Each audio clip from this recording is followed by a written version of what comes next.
Hello everyone, welcome. My name is Eva and today I am going to look at a reading on the upcoming US election, which actually when I'm recording this is already underway. We have early voting and voting by mail happening now.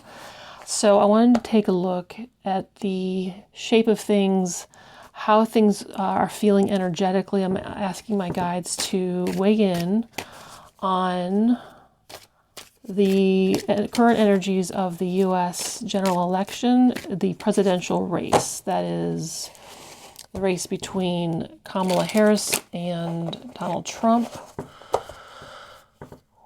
and their corresponding running mates as well. So it's Kamala Harris and Tim Walz running against Donald Trump and J.D. Vance for the 2024 U.S. general election.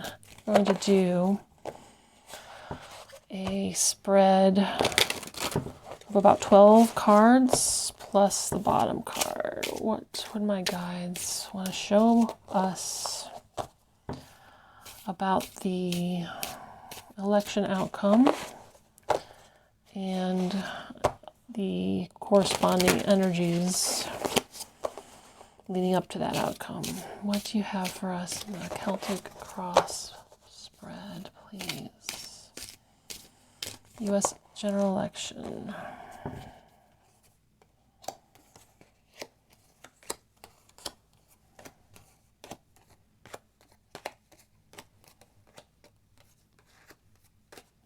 Oops, we'll look at the bottom later. Okay.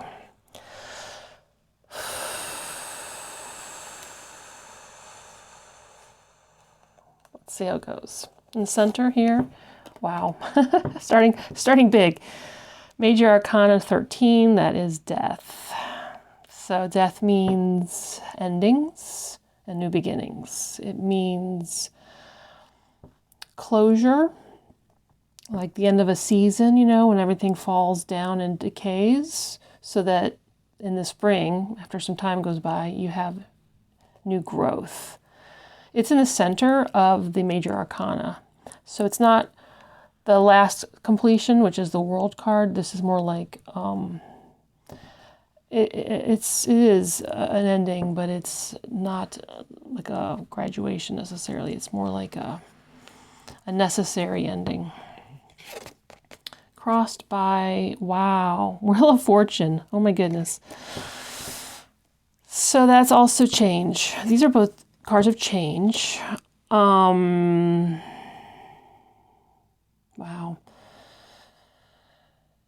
This can be good fortune, generally. I didn't do any reversals in this, though. So it's not a guarantee of good fortune, but it's, yeah, it can be good luck. I'm feeling it mostly as a big shift. Like a major shift in your life would be like moving or finding out you're having a child, or job lost, job gained. These are big changes. Wow. In the kind of the election, and really the country's subconscious or almost the underworld energies affecting this election, kind of like we all have these things that drive us that we aren't always conscious of. We have, wow, 6 of Wands. That is I'm feeling it's a desire really from both sides to be victorious. Both sides are motivated to win. I think both sides, it's fair to say, feel existential dread. We've been both in our own echo chambers hearing how horrible it's going to be if the other side wins, and each side can't really imagine why the other side feels that way about them, where it's so obvious to each other. So each side is very motivated to win and very fearful of losing, because if this is both light and shadow, it's just like feels critical to each side that they win. In the relevant past, we have 2 of Wands. This is wanting to take a direction, take a new direction, wanting to like launch yourself into a new venture. It's each side hoping to have things go the way they want them to go. Each side really dreaming of the next opportunity to vote, the next election, really just spending 4 years practically like just waiting for the next opportunity so that we can have the power that we want to make things happen the way we want. In the on the conscious mind affecting the U.S. election, we have the Two of Swords. Oh, there is a sense of voters knowing that they have this one truth, and other voters knowing that they have this one truth, and then there's the people in the middle still undecided. And it's really these independent people who are going to decide the election. And I think a lot of us are aware of that. And that's really why the candidates are in the swing states so much. They're vying for those last undecided voters that will create the new future. This is the near future. For the election being so close and these being our outcome cards, it's going to be interesting to see how this ties in. This could be before election day. This is more final. This is more like before we know the final. Oh, Six of Cups. That's generally in the upright, in its positive energy, it's not just a card of looking back and seeing how you want things to be today based on your past or feeling nostalgic for the past, but it's also a card of everything in your emotional state being in harmony. Harmony. Maybe this is because people are finally getting to vote. We're finally getting to the point that we've been waiting for, and we feel like we can finally do something. So there's a sense of finally our emotions can, and actually, on election day, our emotions are I think going to be heightened, but there's also a sense of we're finally able to know after all this time, like, yeah, I just kind of wonder how much it really, has more of a shadow meaning here, where our emotions are not regulated in the near future because we're all full of anxiety. This is the election itself, like the process of the election, and the voters of the voting body.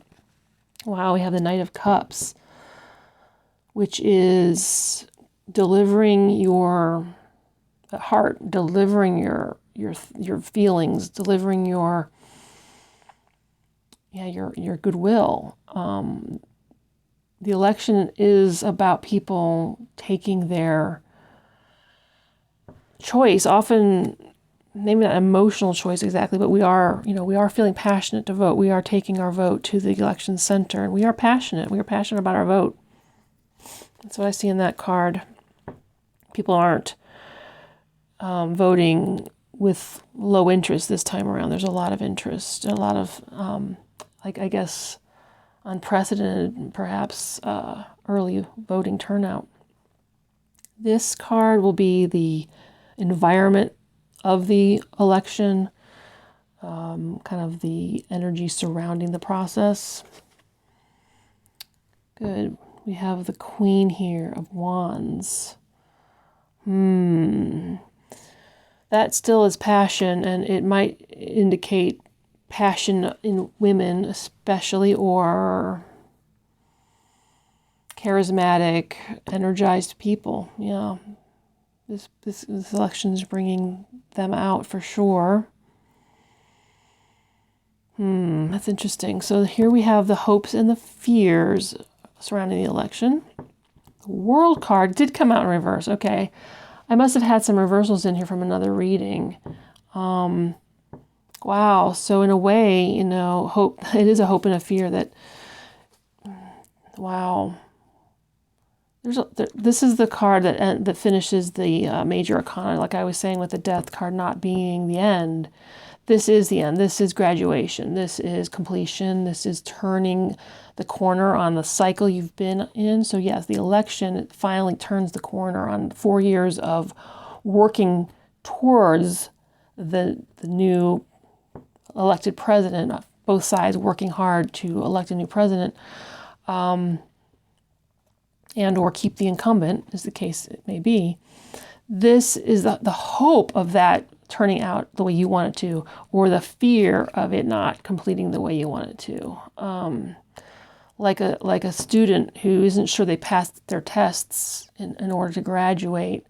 They fear, that failure. They fear what that means. And I feel also like the world is definitely watching. The world is aware of how critical this election is. There's a lot of hope and fear out there in the world for America too. You see it in all sorts of social media comments and just people being interviewed, podcasts, whatever. Okay, now we've come. Well, I'd like to turn this card over before I get to the outcome. This is sort of the underlying energy of the whole thing. The Ten of Pentacles. That's the card of family and legacy, of business and ancestors. It's the long-term wealth and success. It's a card you want to see for any kind of real-world venture that you're undertaking. And certainly that speaks to countries as well, nations that are prospering, nations that are secure, nations that have robust citizenry, a robust economy, law and order, being able to put away your harvest for seasons and seasons to come, being able to grow your family, honor your ancestors, put away for your dependents and your descendants. So yeah, that's a beautiful card to get at the bottom, honestly. I will say though, paying attention to the different voices out there, really on both sides of the political spectrum. I know that each side feels that their candidate is the only way to get to this. That's the sad truth in America today. Unless you're really in the middle and you can't decide, and you don't see the stark differences between the parties and their candidates and their platforms. And I think there is argument to say that, in a sense, all politicians have some of the same flaws.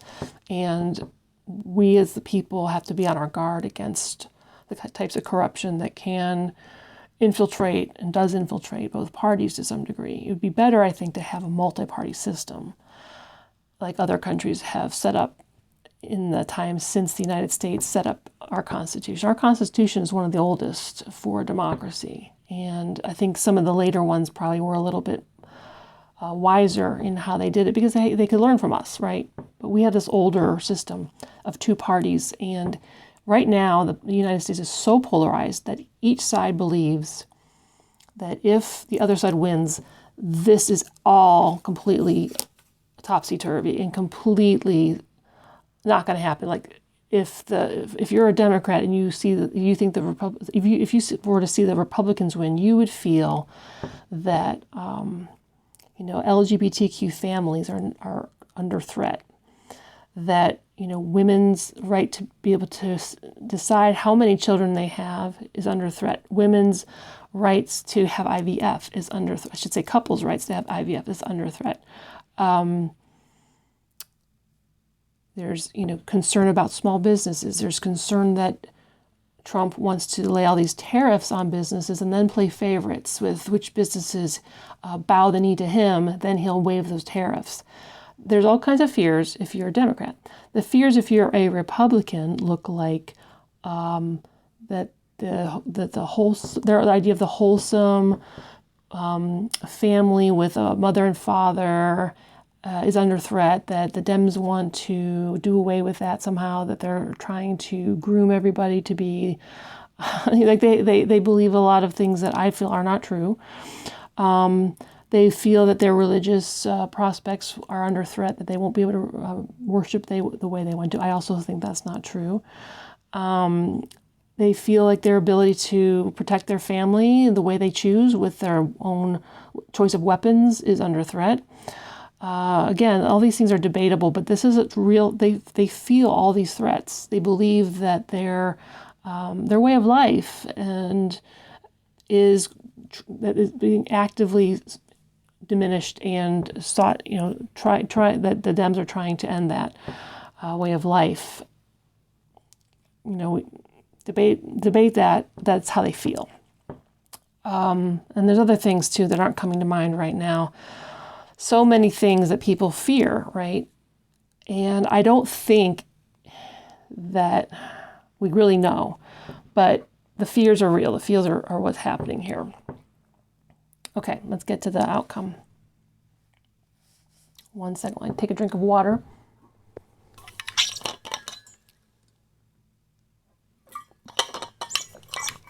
All right, okay. 3 cards.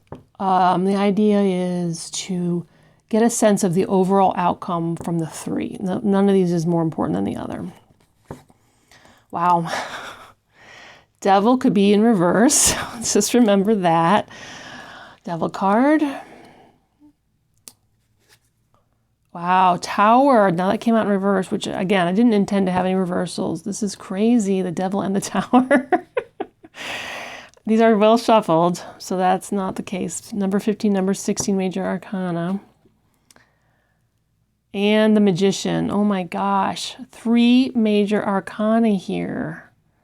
Wow. Unbelievable. We also have these Major Arcana and this one. So let me see. Wow. These 3 together. Wow. If you're in America and you've been paying attention to politics, I don't think these cards will necessarily startle you. Things have been intense, and each side again believes like that the world is pretty much ending if the other side wins. And each side also fears that there's shenanigans, there's fraud, there's voter suppression. Well, I'm not sure the Republicans fear voter suppression. Actually, Democrats can see that happening. That's typically done by the Republicans. And anytime there's an expansion of the vote, the Republicans feel like that is like somehow opening it up to illegal voters. As if it were easy to cheat, and it's not easy to cheat. If you want to check that out, you can watch several videos on how our election process works and what the checks and balances are and the people who've been caught doing it and how they were caught. It's not easy to cheat, but there's still that narrative. And the Devil is the energy of oppression, feeling oppressed. And trust me, no matter which side wins, the other side is going to feel like they're totally oppressed now. So we are going to have a difficult time as a nation, no matter who wins, getting over that that psychological battle, because each side is going to be under this weight of feeling like they're tied to something terrible. The Tower energy feels like, yes, is it all coming down around us? You'd hope that this could mean we are coming to the end of both of these energies. I'd like to believe that this election would put an end to this. We've had actually 4 years of maybe more than that. Leading up to the 2020 election, there was also a lot of this fear. And then when Biden won and Trump contested that, we had months of, is Trump going to somehow prevail at overturning the votes? But he didn't. He lost every court case. He's never been able to present the evidence. People like to say there's reams of evidence, but when you actually examine it, it's nothing. Or they don't show it. You know, he's had his chance, even on Joe Rogan's podcast most recently. He can't speak to it because he doesn't understand it, because it doesn't make sense.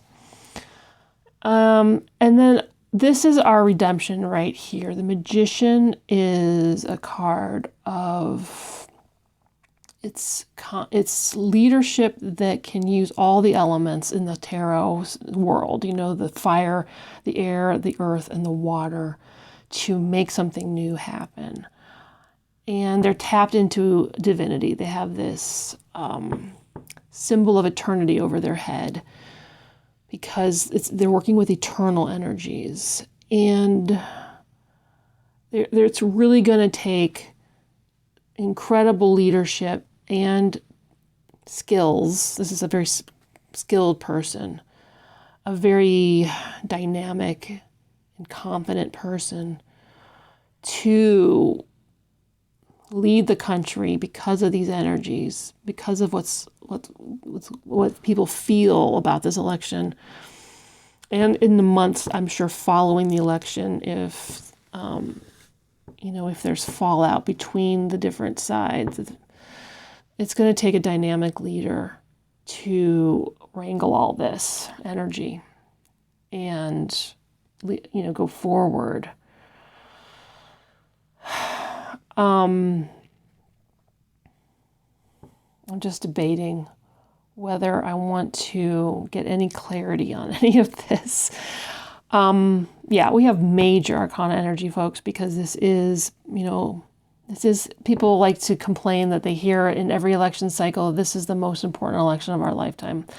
And someone I love was just complaining about that, as if, we hear this all the time.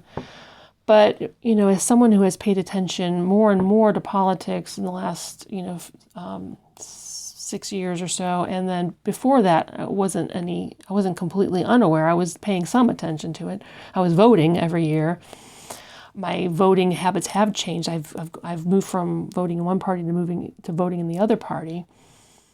My reasons for voting have certainly changed a lot. I would say we have not ever had such an important election as we're having right now. And these cards confirm that to me. All these big energies show us what's at stake. So I'm just wondering if I want to pull anything else. I'm trying to think what deck I might use to get further clarity. Okay, I am going to go ahead and just pull one of these. It's a little bit of an experiment. These are the Archetype Cards by Carolyn Mace. And there's a couple extra blank ones here that I don't plan to use. I think there's maybe one in here. I'm not sure if I have one in here or not. We're just going to see if any kind of energy comes up here for the outcome, particular personality. I do sort of feel that this Magician, if I didn't use reversals, but I kind of felt that maybe I would consider the negative and shadow aspect of each card. And if in the negative, the Magician to me always feels like Donald Trump. It feels like the trickster and or charlatan, the con man energy.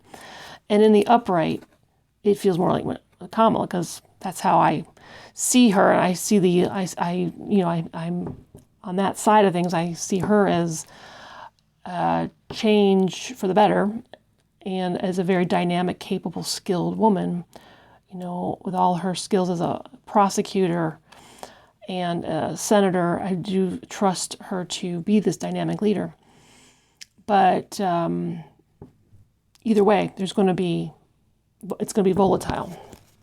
And, this could be Trump. If you see Trump like this, and I see him like this, yeah. So I don't think, we know from just these cards alone. So let's just see. We're going to pull some reversals here for the chance of seeing these cards reversed. Okay. So, whoops, what can we see in character of the election's winner, the presidential race, U.S. presidential winner, November 2024 election? What can we see to understand more about the winner of the race for position of president? Top card, please. One card. Just shuffle until I feel it's time to stop. It's like an internal, intuitive yes, you know. What is the card? Show us more about the outcome, the winner, the people's choice of the presidential election.